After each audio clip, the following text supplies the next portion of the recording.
Might wonder what unifies the LOC. Well, there's going to be no acting this year, just talking. Didn't really have time to prepare a proper video that I thought was worthy of commission intro. So this is just where I will talk about our league. We are global number one. We got five countries represented in this league.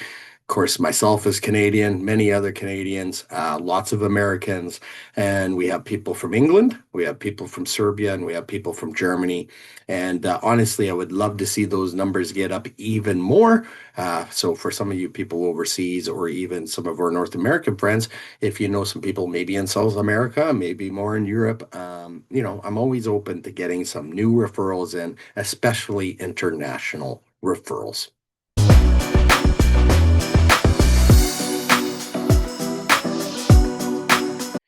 Next, well, what keeps us unified? Well, how about the weekly recaps, everybody?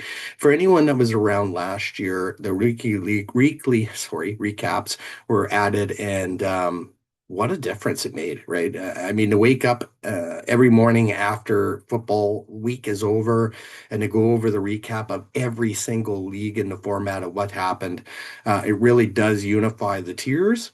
And I do think it unifies also the dynasties. So of course, we added the new dynasty this year, so we are now five leagues in the LOC format. And this year, once again, those weekly recaps will be featured, adding the new dynasty as well.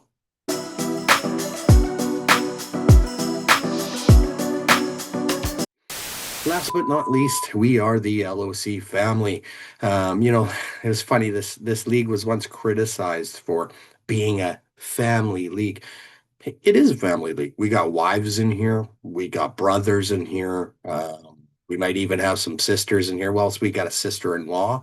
So yeah, we are family. And honestly, for the teams that have been around a long time, I just want to say thank you. A lot of you have stuck up for me in a lot of scenarios where, I it felt like, is this really worth going on? And lots of shout outs to people like Dushan, Danny, Ryan. I could think of many more, but those are a few that I just think about that were there in certain situations when I really needed another voice, and you were there. So I just want to say thank you to this LOC family for sticking by my side. And really, it's you that makes this the best fantasy league out there. Thank you. A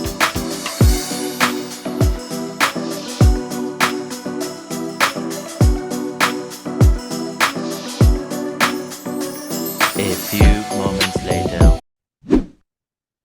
Hey everyone, guest is back. It's the commish back here with another draft preview, and this time we're going to feature Vlad and Klenje, a guy entering his second year here in tier one. Took the grace last year. Maybe was just feeling it out. But this year, I would think that you can be definitely competitive, and we won't find out till we get into your preview. So let's just get right into it. And I'll share my screen here with you. Get right into it. Klenje, Vlad from Serbia, part of that international division. Let's get into it. First off, keepers. One of the best young quarterbacks out there. I mean, this guy led the team to the Super Bowl last year. Drake May, he was electric in that Super Bowl, from what I recall, in the playoff run. Just kidding, but anyways, he will have the weapons this year. AJ Brown coming in, a guy that's grew up a Pats fan. He's going to want to produce. Drake May's going to have a lot of pressure finding that diva on the field. He's also got Romeo Dobbs, who's a bit of a diva. So two divas that he's going to have to spread the ball to. Meanwhile, obviously, having a couple of running backs that could split duties again this year, and Stevenson and Henderson. So let's just be honest. The weapons got better, right? So Drake May theoretically should perform better, and maybe will from a fantasy perspective, and that's obviously what you're hoping for. One thing I noticed here in the roster, no running back. And having no running backs in tier one is generally a death sentence. Might not be for you. I'll be honest, I feel very fortunate that you traded me Chase Brown last year for just a round one pick, which turned out to be the 19th pick. So I do feel like that definitely helped me, but didn't help you very much. because Chase Brown would look a lot better at keeper for you than Wandale Robinson. There's no doubt about that. But, it's not like your keeper sucked, though. Like JSN, what a year he had. Super Bowl champion. Seattle Seahawks, they just got bought out by a 49ers owner, which is very interesting. So we'll have to see if he dismantles the team and really tries to get his 49ers the pennant with his other partners there, or if he goes all in with Seattle. We'll have to see. Bit of a conflict of interest, if you ask me. But again, remember in the NFL, they share revenue, so there is no conflict of interest. Everybody wins. But JSN, yeah, he should be able to put up the numbers again as long as Sam Darnold doesn't see ghosts. JSN is the top guy there.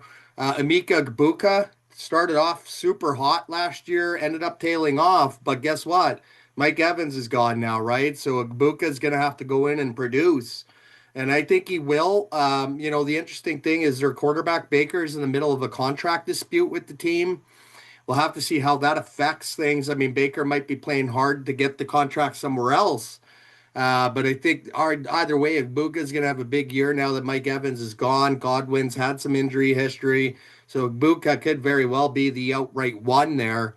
Wandale Robinson, I know everybody's hyping Carnell Tate as being the guy. And don't get me wrong, I mean, the reports have been great in the offseason for Carnell Tate.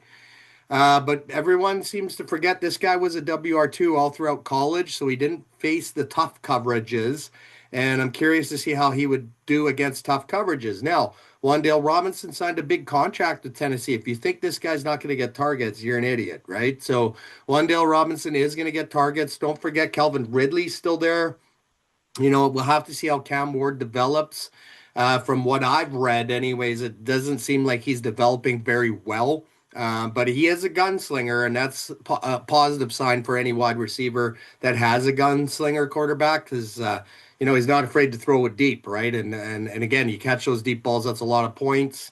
Fantasy wise, anyways, you can get the bonus points with the big yards. And then you arguably have the best tight end in football, Brock Bowers, Raiders. When he was coming out of the draft, he was the best prospect in that draft. People seem to forget it. And I do think he's likely probably the best prospect in that draft still. I know he had the injury problem last year, but a healthy Brock Bowers, I think, is scary and a hell of an asset to have for you at tight end. And then IDP, I question this one, TJ Watt. I mean, the guy is super old. He's been having some injury history. My recommendation would be potentially to try to find an upgrade at keeper. Wouldn't cost you very much at this stage, I feel. I have lots of IDPs available. Kyle Hamilton's available, arguably the DB1 projected this year. If you wanted a guy like that, I would sell him for cheap. Looking at who else you could potentially keep here. Just going through the roster here, not seeing a whole heck of a lot that would be considered a keeper for you, to be honest. And the answer is no one, really. So you are keeping the right players. There's no doubt about it. There's nobody else to keep really on that roster. So, again, your keeper quality, though, is quite strong compared to some of the other teams out there. Looking at your recap for last year, of course, it was your first year. You took the grace, of course, which I mentioned. You finished 13th, a 6-8 year, which does put you in a pretty good draft pick scenario for this year. Which, of course, again, if you're going to be in the grace and you don't want to win, right? So being in consolations where you wanted to be, and that's exactly where you were. And it's translated into this type of pick scenario where you now get the pick 5th overall. There's that 19th overall pick you got from me for Chase Brown. And hopefully that'll turn into somebody decent for you to replace Chase Brown. You might be able to get one of the rookie running backs late there. 5th overall might be a guy like Jadarian Price. If you wanted to go that route and try to get some running backs going.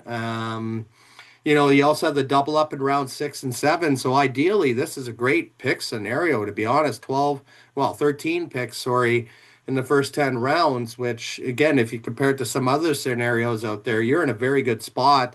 Those 2 firsts definitely should make a difference. I'm sure you hope they do.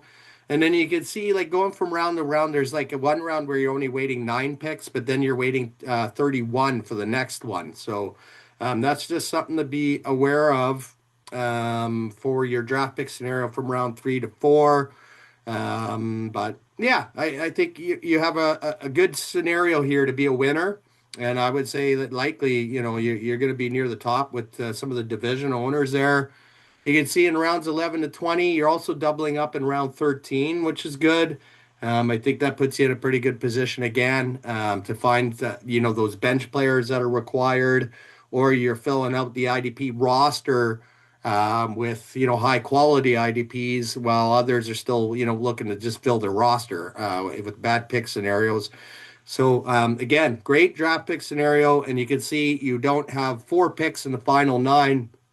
This is what you want to see. Only five picks in the final nine, meaning you got three front loaded in the first 10 and then another one in the mid rounds. So you did a good job trading some of your assets while in a year where you were taking the grace. No sense trying to be a winner. But yeah, we'll have to see if you can turn that draft capital into great players. And really, the only upgrade that I could say you could get at keeper would be Wandale Robinson. So if you find a good rookie wide receiver at pick five or running back, that might be the option to replace Wandale if he doesn't pan out in Tennessee. Looking at your first pick here, again, you're picking fifth. I think you're going to go best available or running back. According to Sleeper's average draft position, again, this is not who I necessarily would go with. It's just what Sleeper's saying.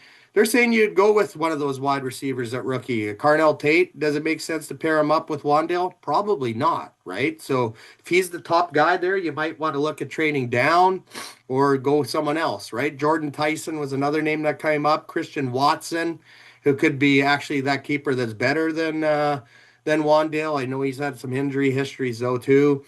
Running backs is quite thin right now, and according to Sleeper ADP, for you it'd be Ramondre Stevenson or Kyle Monangai. Not sure if those are the two guys you would pick there at five. But I think both will produce, but will they produce in a full-time role? Likely not, right? So if it was me, I would probably go with one of the wide receivers. And that's the one option you have. Maybe you just go full on flex at wide receiver and have six incredible starters at wide receiver and say, screw the running backs. I mean, if your wide receivers are putting up 20 each per game, you don't need the running back getting you 5 points. Like, who gives a shit then, right? So that'll be something that you'll have to think about. Looking at the barometer chart here, I see you finishing bottom four if you have lots of injuries and of course no running backs producing anything. So that could be something that does happen. You go all in on flex on wide receivers. Some of them get hurt. You got no running backs. You're screwed, right? I can see it being consolation contender again next or this year if you have a weak draft and again injuries to key players. So if May went down, Gabuka goes down, if any of those guys go to Bowers goes down again, that's going to create some problems and might put you into consolation. I see the likely scenario for sure, bare minimum, is you're going to be a playoff team. Oh, excuse me. I think you make the playoffs even with the lack of running backs that you have. Again, I mentioned it before, you could just load up on flex with your draft capital scenario if that's the route you want to go. It's entirely up to you, right? So you're going to decide what's best at that point on who to pick. 5 and 19 are going to be crucial picks for you, and they're going to have to be two guys that produce, right? So if you do get two guys that produce there with the keeper quality you already have, you're definitely a playoff team. Division title, while the biggest competitors for the crown definitely appear to be too good for a name. He's got unreal keepers, and maybe to a lesser extent, Finito, who has a bit more of a challenging draft pick scenario this year. Champion, could this happen? Sure. I mean, just like Bishop Sycamore this year, you inherited a great team last year. And you actually had all your picks too, I believe. So you really had no excuse. I think you could have went all in personally if you didn't take the grace. You decided not to, but now you have a chance to put a stamp on it with a good draft capital scenario. And again, if you draft good with the keepers you have, you very well could go all in this year and be one of those teams that could definitely be considered somebody who's challenging for that championship, and that would be pretty incredible, considering most teams like Silver Bullets inherit a dumpster fire, right? And Silver Bullets did inherit a bit of a dumpster fire there, and you didn't, and either did Bishop Sycamore. And we'll have to see how you can now take that great scenario you got and see if you can translate that into success in year two. Anyways, Vlad, I just want to say it's a pleasure having you in the league. You're a great owner. You're active. You're there when it counts. And I have absolutely no complaints about your ownership. You have a winning record. I must say you were also Dynasty One champion last year. Let's not get lost on that as well. So here's another chance for you to defend that title in Dynasty One when we get to the season preview and have an excellent year here in Tier One. So, anyways, best of luck for you this year, Vlad, and take care.